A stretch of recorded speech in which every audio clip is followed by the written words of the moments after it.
Hello, I'm Amanda Mkonishiro coming to you from the Say What studio of choice with the Legal Talk show, and today we've got a groundbreaking segment on the Medical Services Amendment Bill. Here with me today is Mr. Victor Chirimuta and Bridget. May you please introduce yourselves? As you said, my name is Victor Chirimuta and I'm a child rights practitioner. I specialize in sexual violence against children and HIV-related human rights violations against key populations. Beautiful. How about you, Bridget? My name is Bridget T. Mambwendiani. I'm a law student at the University of Zimbabwe, currently in my third year. I'm also the Secretary General for Zimbabwe Law Students Association. Incredible. Okay, so today we're going to be discussing the Medical Services Amendment Bill, which is currently in Parliament, and this bill has huge implications on youth, on young people and adolescents, meaningful and equitable access to health services. This piece of legislation has huge ramifications on us due to particular sections which posit that youth and adolescents cannot access certain health services without the consent of their parents and guardians.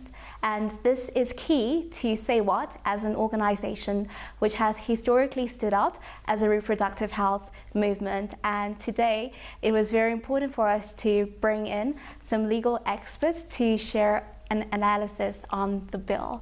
So starting with you, Victor, may you please identify and explain some major highlights with regards to the bill and vis-a-vis how it implicates us in our reproductive work?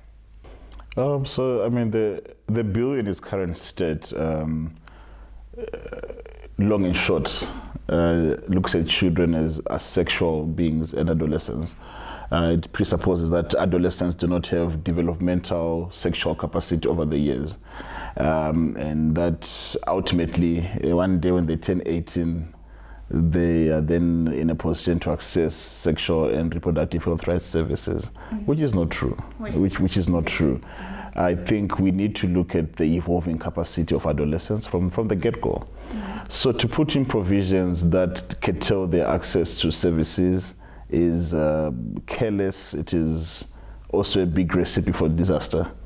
You want to think of the lived realities of adolescents in the communities. They're already engaging in sexual intercourse. They're already at very high risk of STIs, HIV and AIDS. We have all these goals towards ending AIDS by 2030, for example. We have issues around access to abortion services for young women. We have issues around medical services in the whole entirety for young people. But then now the problem that we have is if we push to say only at age 18 can people access some of these services, what happens when 16-year-olds decide to indulge in sexual intercourse? One of them has an STI or both of them, and then they need services. What are we saying? We cannot always legislate access to things. We can't have situations where we have judicial requirements to say you need to approach the court or you need to approach a parent. I don't think people want to discuss with their parents when they're having sex and then also when they want to access services. I mean, even at this my age, I don't think my parents and I converse around such things. Especially in our culture. Exactly. So when you think of those cultural implications, religious implications, versus the reality that's happening on the ground, then you see that there's a huge gap, there's a discord between what the law says and what the young people are experiencing. Well, touching on that particular aspect, would you say that there's a huge discord with regards to how holistic the bill is? Countering the fact that just because the stipulated age of consent is 18 and our young people are already engaged in sexual activities from a very young age, and which the Gapmatcher Institute actually incidentally reported that in 2016 alone, approximately 12,600 abortions took place. So countering in such facts, would you suppose that our government, the constitution, and as well as electoral bodies should basically view this from a holistic perspective with regards to maybe looking at it with the lens of countering in the disability, socioeconomic factors also, as does the UN Sustainable Developmental Goals do? Ultimately, when you make laws, the laws must reflect, the people that you're serving. It is like I said earlier, careless to come up with a law that is divorced from the realities. The laws can regulate how people live, definitely, but how do you sanction sexual intercourse and sexual relations among young people? Even if you say that they should not indulge, who's going to police that? Whose job is it to police that? Even commercial sex. Exactly. So with all of that, I think sometimes let's not legislate some of these things. Maybe let's find ways of developing policies that can allow for better access to services. That for me would be a more progressive way around this thing. The bill in its own, if it sells, it creates a wide range of implications. If already we have issues around age of consent to sexual intercourse being raised to 18 by May this year, which then means any form of sexual activity below the age of 18 becomes a criminal offense. Yeah, and then so if I am 16 years old and I go to present myself at a clinic with an STI. Yeah. Next thing, I'm also admitting to to a crime. Yeah. Yeah. No, thank you for that. Coming to you, Bridget. What do you think are the implications, the disadvantages to adolescents and young people by this bill?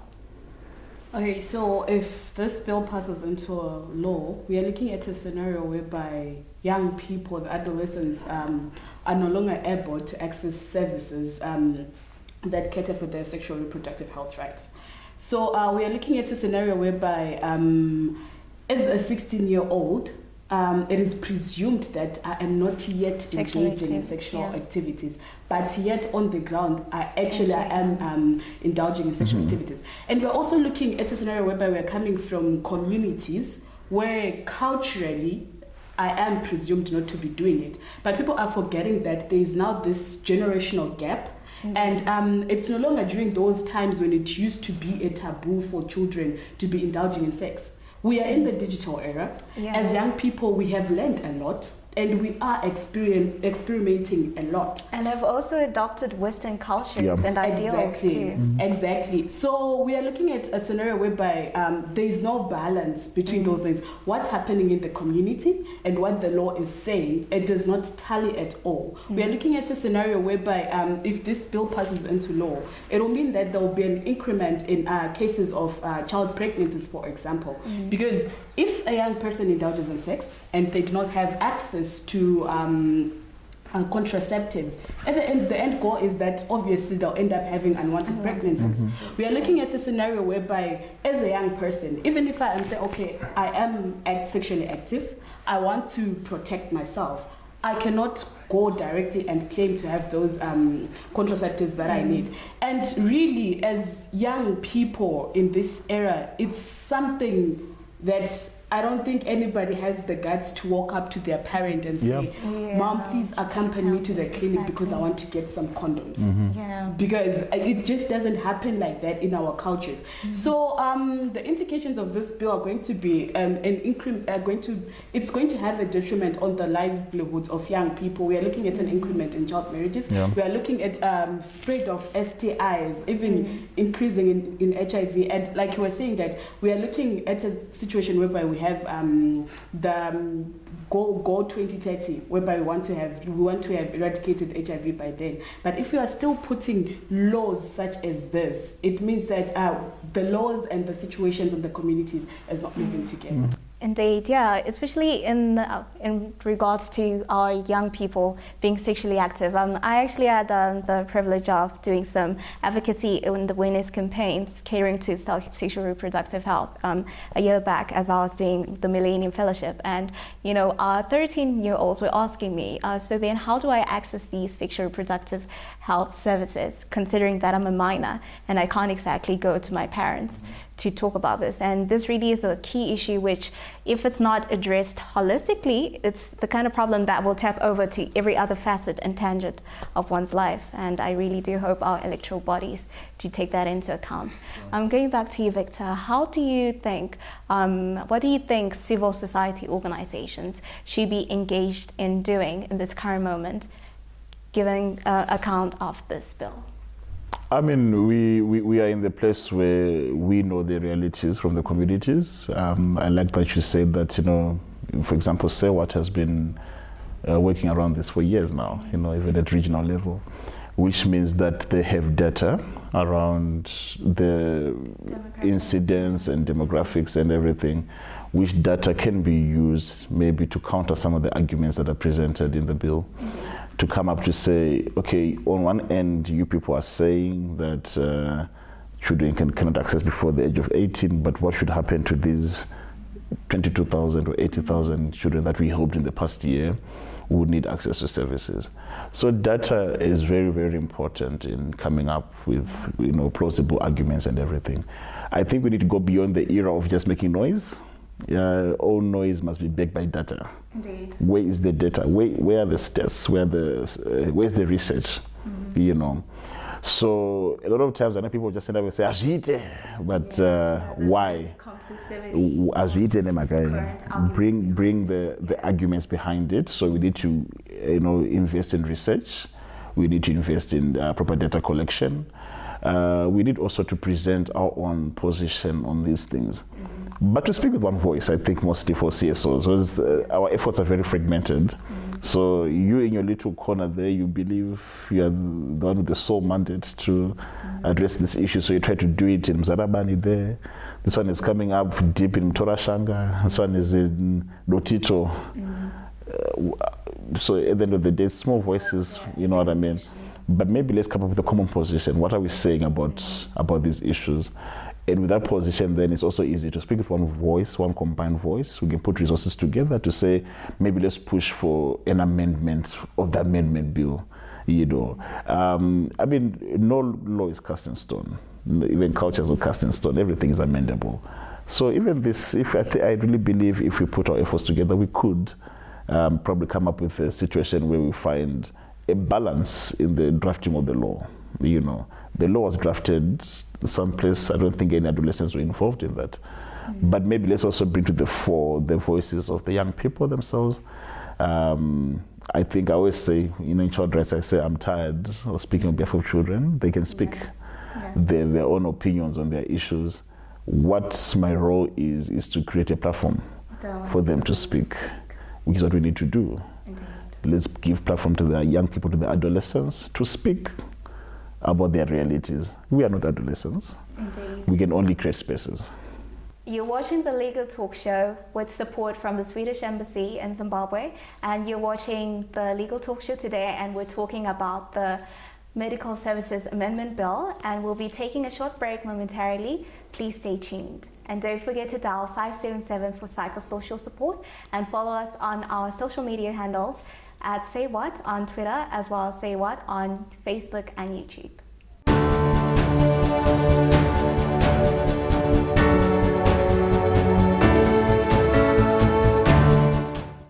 Welcome back to the Legal Talk Show, and we're talking about the Medical Services Amendment Bill today with Mr. Victor Chirimuta and Brigitte, from a third-year law student from the University of Zimbabwe. Bringing back to the point on civil society organizations' engagement during this current moment, Victor, how can our civil society organizations basically highlight key sections of the bill, with regards to the Termination of Pregnancy Act, which basically postulates that in only 3 instances, in cases of rape, incest, and danger or risk posed to the fetus and the mother, those are the only grounds where termination will be liable. The first thing is to read, the Medical Services Amendment Bill and also the Termination of Pregnancy Act in its current state. The challenge in civil society in this day and age is that people are just, we make a lot of noise, like I said, that's all grounded in research. So people have never really taken time to fully understand, or to fully read, with the intention to understand, and then when they're done understanding, to then come up with solutions to it. It is important to have a proper reading of both instruments, and then thereafter to also look at maybe regional best practices, international best practices that we can also incorporate. But I think a lot of times the challenge that we have is in line with African human rights systems are very different from the Eurocentric ones, which I think is always the challenge that we have. Which I think is the challenge that we have around most of these bills and everything. Termination of pregnancy, if you want to bring it within the African cultural perspective, the reason why a lot of times it faces resistance, not from the lawmakers, but from our populace, is that people simply don't believe in abortion in that way, you know. And so trying to bring a reading of it from a European or American perspective and reading the same into our African culture without considering where we are coming from and our history as a common goal as a people always presents a wide range of problems. You look at the American case, I think it's Roe versus Wade, where they made a U-turn on abortion and said, okay, fine, we are no longer, pushing for voluntary abortion and everything. This is in America. What does that mean for us here in Zimbabwe? Is our society ready to have a bill that allows for voluntary abortion in that way? So basically we have a plethora of socio-cultural documents to yes, because remember, laws reflect the morals and ethos of people, So a lot of times now, up until we understand, the general population, why we need to accommodate abortion in that way, we can debate about this for a very long time. So now when people come up with arguments, we need to consider that to say, where are we coming from as a people, right? And where are we trying to go? And then beyond that, what are we trying to achieve? And how can the laws and policies that we want to create reflect our goal on where we are trying to go, I don't think right now if you walk up to, let's say, our traditional leaders and want to speak about abortion, I think you'll have very different opinions about that, Go into the churches, very different opinions. But the majority of our people are either in the rural areas where the traditional leaders are presiding over, or they belong to a church in one way or the other where the opinion on abortion is very, fragmented again, So maybe to have an understanding around that, our tradition and culture, religion, and they come out to say, so what is the best position for us as a country moving forward around this bill? We might have a few wins in that way. So do you think that comprehensive sexuality education could make a difference with regards to sensitizing people on this? Definitely. I believe in access to information. I think people should have information. I think children should be empowered from very young ages to make decisions that pertain to their sexual health. Puberty starts from very early in your life, but even beyond puberty, sexual health is with you from the time you're born up until you die. So you need to create information around that, Okay, thank you, Victor. Coming back to you, Bridget. So as a young person, what do you think, you've touched on this earlier, but what do you think are the various reproductive health implications that this current bill, if it sails through, would have on our adolescents and young people? Okay, so I'll take it from what I said before that, this law presumes that young people aren't sexually active. It presumes that as a young person, you only start engaging in sexual activities when you reach the age of 18. And which is not really what is on the ground. What is on the ground is that statistics have shown that even children as young as 12 are engaging in sexual activities. Very true. And it might not always be... And even younger than that. Yes, and even younger than that. Because as I had elaborated before, we are living in a period in time whereby we have been introduced to a lot of things and we are experimenting in a lot of things at very young ages. And now to then say that as a young person, I cannot access health rights services individually, and as to say that I'm in need of concern from a parent, I have to have a guardian in order to do that.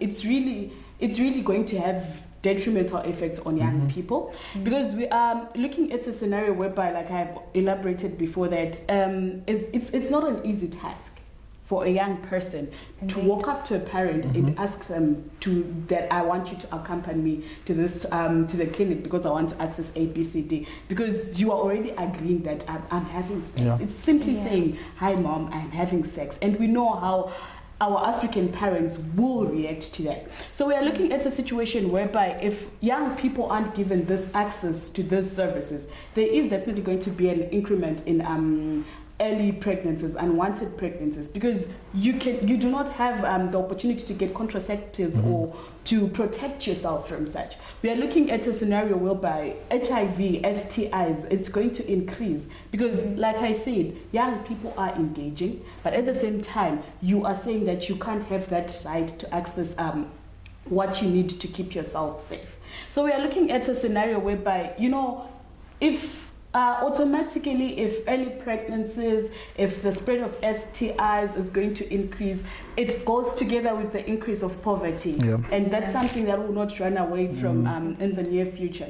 So we are looking at a situation whereby, as young people, generally our constitution does say everyone, including children, has got the right to health services. And it seems that the Medical Amendment Act is contravening that right. Because it means alone as an individual, you are saying I do not have that constitutional right to go and access medical services because I need an adult. So we are looking at a situation whereby a lot of things that would have been solved easier, a lot of problems that would have been solved easier by myself just knowing that since I'm sexually active, I have to go and access A, B, C, D. Because, we are looking at a situation whereby as young people nowadays, we do have that knowledge that if you are engaging in sex, you should protect yourself. Yes. But at the same time, knowing that I can't also access those services. So we're also looking at a scenario whereby there will be even a lot of deaths resulting from illegal abortion. Because at the end of the day, if a person is to find out that they are pregnant, maybe let's say at 16, you know that culturally at home, it's not acceptable. And you have to figure out yourself what you do from there. So we're looking at a scenario whereby there's going to be a lot of problems resulting from this, even mental health. Because imagine knowing that, okay, so I'm sexually active, but I can't get what I need to protect myself. And you live with that fear knowing, what if the next day I'm waking up and I'm pregnant? What if the next day I'm waking up and I've got some STI? So I think there is need to actually, like it has been elaborated by Victor, that when people are making these laws, they need to consult adolescents. They need to sit down with the young people and hear the facts from the ground. Not just presume that, as Zimbabwe, we are very we are very conservative, we are very religious, we are very cultural, so it means no, our children, they will not engage in sexual activities. Because you hear people raising arguments such as that if you allow young people to access contraceptives, it means that you are allowing them to have sex. But even if you are not allowing us to access it, does not mean we are not having sex. We are engaging, and we do need protection, and we do need to have that access to health services. Yeah, this really is food for thought, because if you cannot even speak to your parents about you having a boyfriend or a girlfriend, how can you even bring about the conversation about contraception, everything?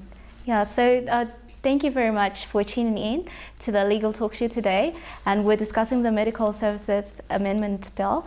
And here with me was Victor Chirimuta and Bridget from the University of Zimbabwe.